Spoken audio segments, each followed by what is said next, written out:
Bueno, hermanos, darles las buenas noches a todos los que semana a semana nos acompañan en este pequeño espacio.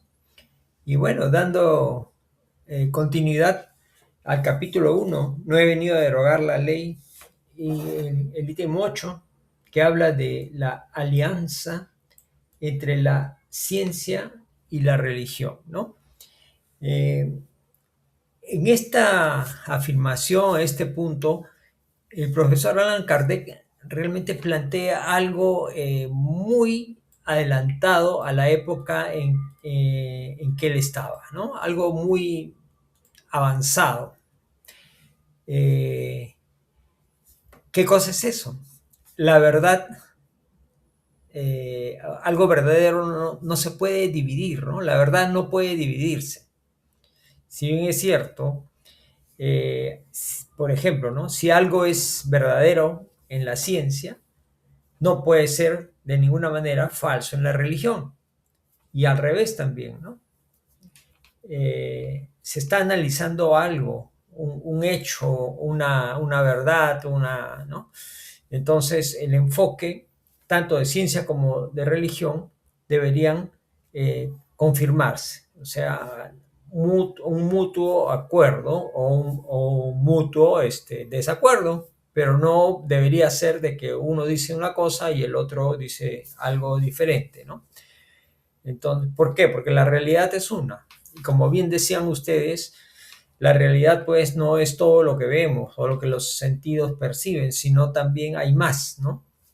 Hay un mundo invisible, ¿no? Hay un mundo invisible que también existe. No lo vemos, pero existe, ¿no? Entonces, durante mucho tiempo, el error ha sido que la religión explicó el mundo de una manera simbólica o literal, como querramos llamarla, pero muchas veces de manera equivocada. Esto lo hemos podido comprobar a través de los conocimientos de historia que tenemos, ¿no? Y esto se daba también evidencia de cuando la ciencia iba descubriendo nuevas verdades, como que parecía desmentir las creencias de la religión, ¿no? Entonces, eso obviamente generó conflictos. Eh, pero el profesor Kardec dice que no es una colisión o un choque real, ¿no? Sino un problema de interpretación únicamente, ¿no? Eh, y esto hasta la actualidad vemos, ¿no? Vemos este tipo de cosas, ¿no?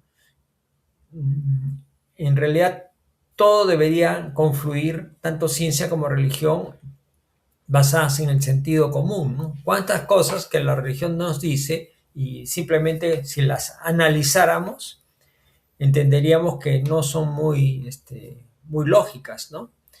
Igual la ciencia también olvida detalles que a veces por ir solamente por la parte material deja una parte importante de estudiar, ¿no? Entonces, en ambos casos, los roles de tanto ciencia como religión se complementan, ¿no? La ciencia nos dice el cómo, ¿no? Habla de las leyes naturales, el cuerpo, el universo, etcétera, ¿no? Y su fundamento está en las pruebas, en la observación y en la evolución del conocimiento, ¿no? Y la religión nos explica el por qué, o sea, la ciencia el cómo y la religión el por qué.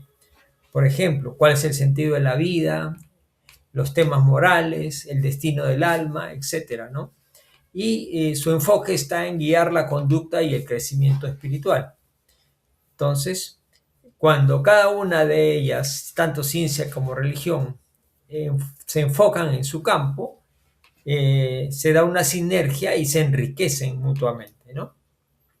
Ahora, ¿dónde entra el espiritismo?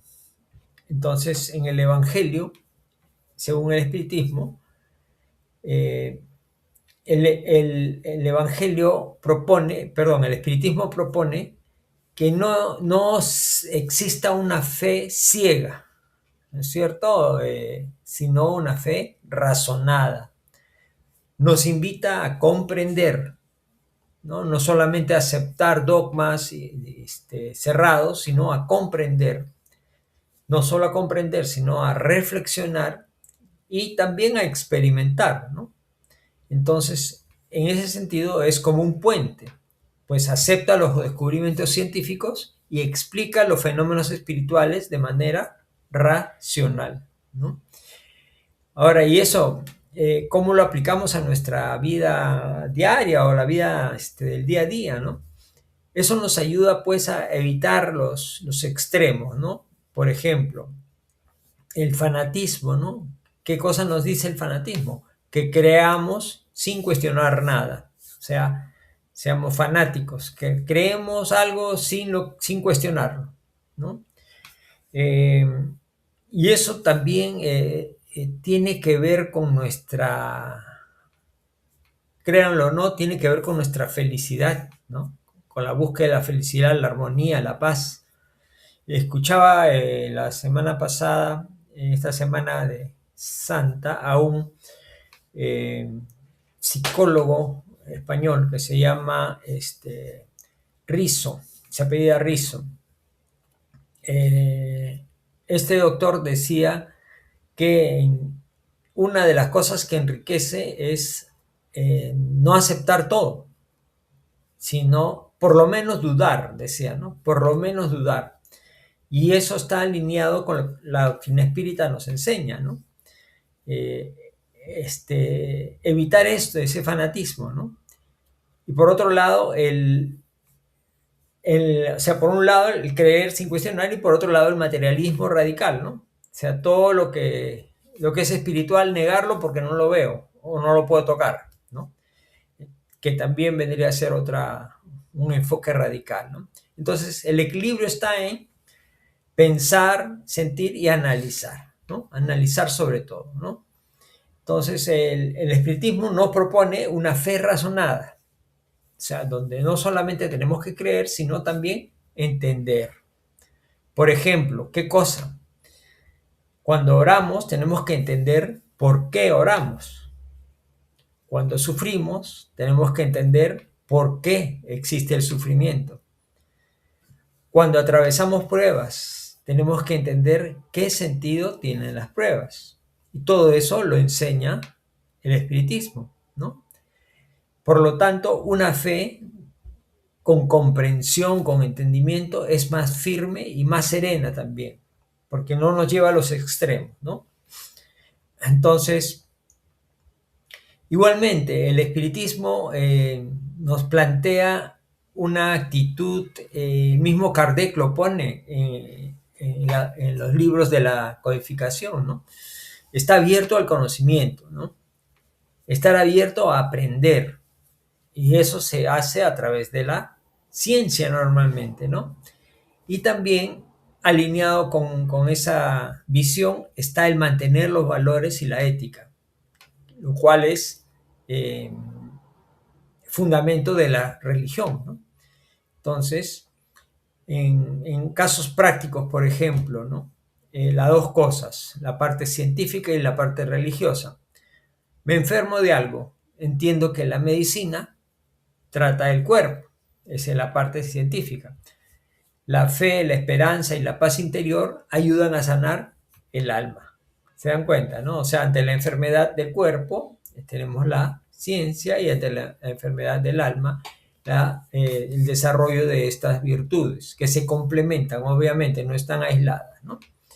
Entonces, eso nos ayuda a que en los momentos difíciles que tenemos que atravesar, ante el dolor o la incertidumbre, la ciencia nos puede dar explicaciones o tratamientos y la espiritualidad nos da consuelo, propósito y también fortaleza en estos momentos difíciles, ¿no?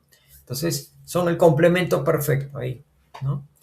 Entonces, entendamos, perdón, que la ciencia sin la religión es incompleta y la religión sin la ciencia puede extraviarse.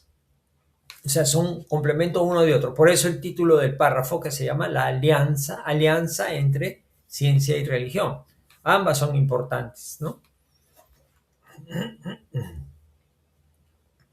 Y bueno,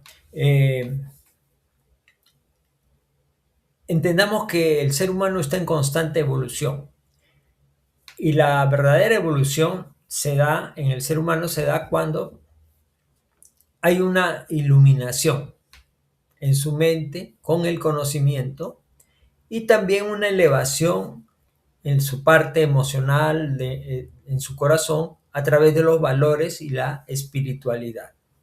Entonces son los dos complementos, como a veces hacíamos la analogía, ¿no?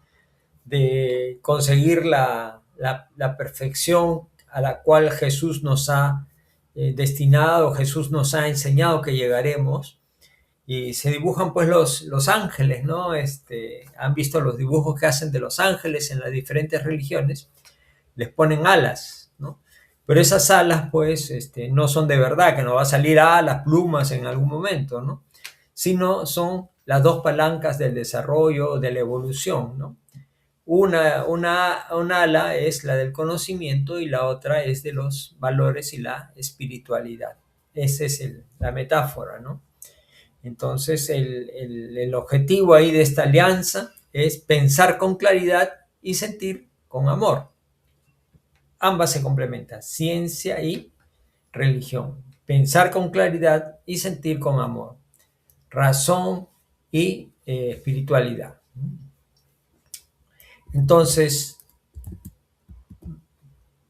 entendemos ahora la importancia de ambas. No es que una sea excluyente de la otra, ni superior o inferior a la otra, ¿no?